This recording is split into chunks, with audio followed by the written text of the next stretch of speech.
Assalamualaikum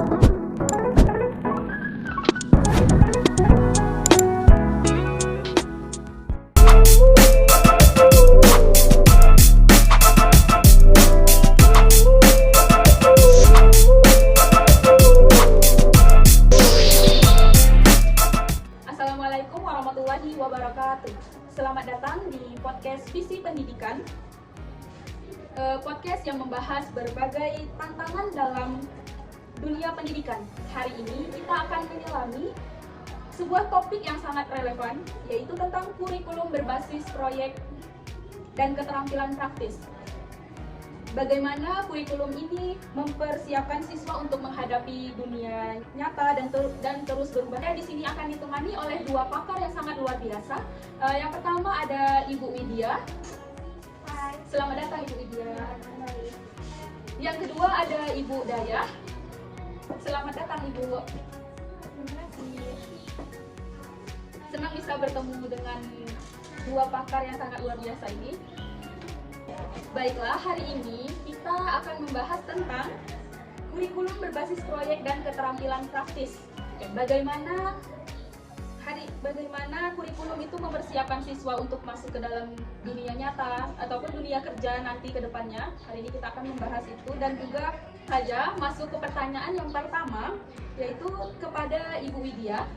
Kepada Ibu Widya, bagaimana kurikulum 2025 dengan pendekatan berbasis proyek secara konkret mempersiapkan untuk menghadapi tantangan di dunia kerja yang terus berubah dan dinamis ini? Baik, terima kasih. Jadi, inti dari kurikulum berbasis proyek ini ialah menggeser paradigma yang tadinya menghafal menjadi melaksanakan sesuatu atau membuat suatu karya.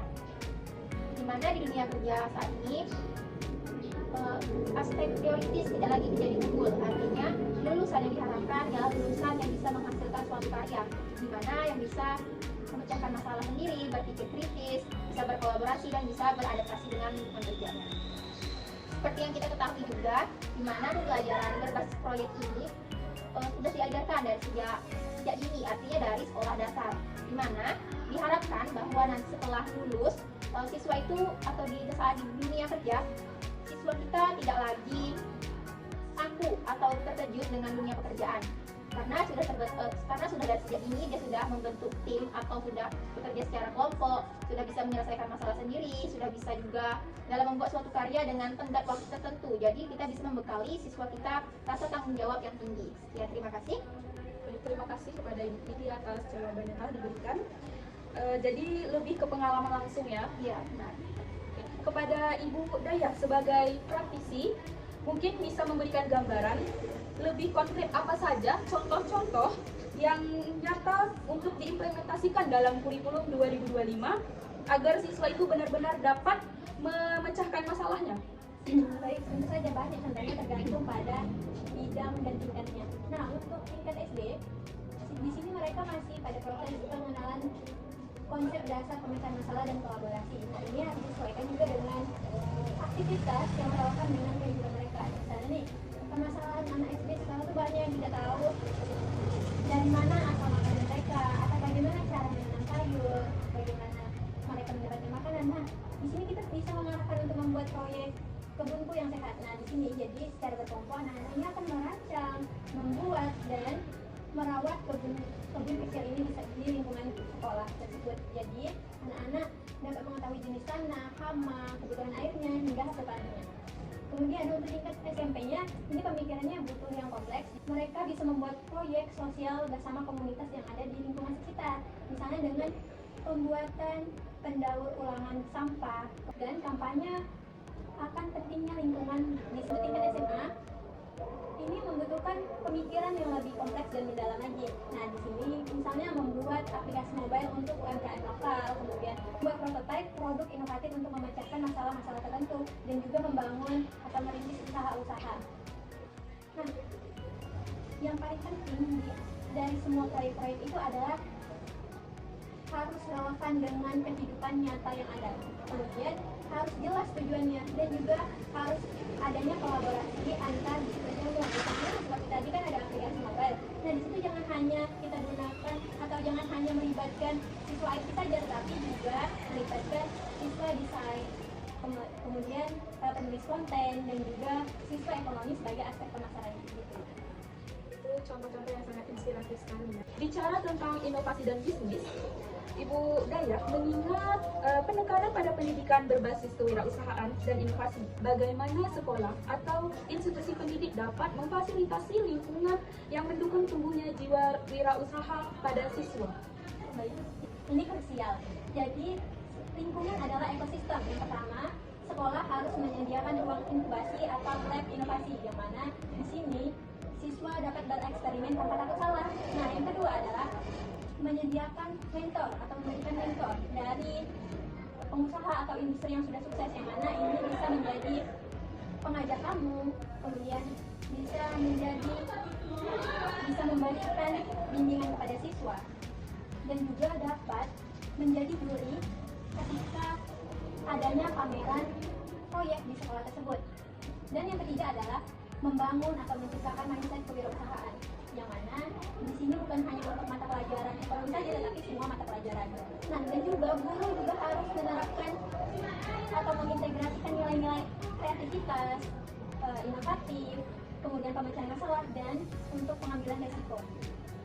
Kepada Ibu Widya, setiap perubahan itu kan pasti ada tantangannya ya.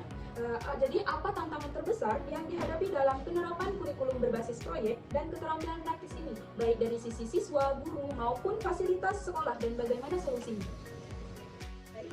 Kalau kita berbicara tentang tantangan ini sebenarnya beragam. Tapi kalau dari segi guru, artinya mengubah pola pikir yang tadinya mengajar menjadi memfasilitasi. Para guru hendaknya diberikan pelatihan intensif mengenai metodologi pembelajaran berbasis proyek itu. Nah, solusi yang saya tawarkan, Dinas Pendidikan seharusnya memberikan pelatihan yang berkelanjutan untuk para guru-guru ini dalam mengembangkan pembelajaran berbasis proyek untuk menambah wawasan mereka.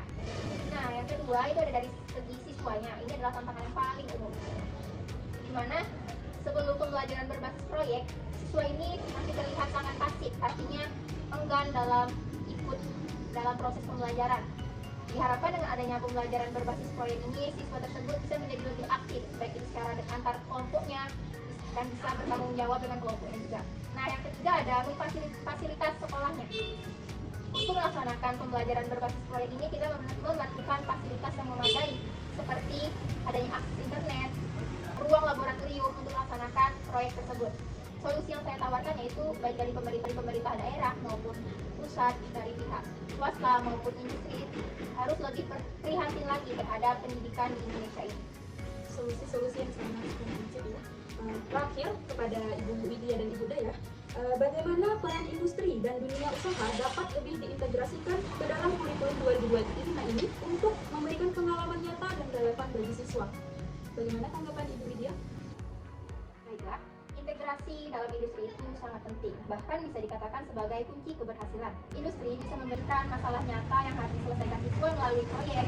Nah, selanjutnya juga menjadi mentor secara teknis dan memberikan kesempatan kerja atau membuka praktik kerja. Contohnya seperti adanya program magang, kunjungan ke perusahaan, dan ada juga workshop bersama. Bahkan ada juga industri yang menjadi klien proyek siswa. Seperti itu.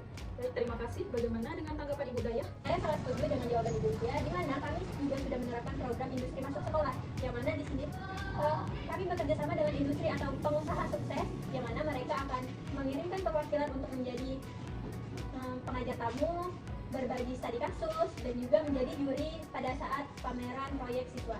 Nah, dengan adanya ini dapat menjembatani akan teori-teori yang diajarkan di kelas dan juga praktisi yang ada di industri kerja. Nah, dan juga kurikulum bersama disusun oleh sekolah dan industri ini sangat penting, karena dengan adanya kurikulum ini sekolah dapat mengetahui proyek-proyek apa saja yang akan diajarkan kepada peserta didiknya agar relevan yang sesuai dengan kebutuhan produksi pasar di dunia kerja. Baik, terima kasih. Luar biasa sekali diskusi kita pada hari ini, sangat mencerahkan dan juga memberikan gambaran tentang pentingnya kurikulum berbasis proyek dan keterampilan praktis. Kita telah membahas bagaimana kurikulum ini mempersiapkan siswa untuk dunia kerja, contoh proyek nyata, peran sekolah, dan juga menumbuhkan kewirausahaan, tantangan implementasi, hingga integrasi dengan dunia industri. Terima kasih banyak kepada Ibu Widya. Sama-sama, terima kasih kembali. Terima kasih kasih kepada Ibu Daya Terima kasih kembali, senang berbagi. yang telah memberikan wawasan dan pengalaman yang telah dibagikan. Dan terima kasih juga kepada para pendengar setia Visi Pendidikan. Semoga diskusi ini dapat memberikan inspirasi bagi kita semua dalam mengembangkan pendidikan yang relevan dan mempersiapkan generasi masa depan yang siap menghadapi tantangan. Sampai jumpa di episode selanjutnya.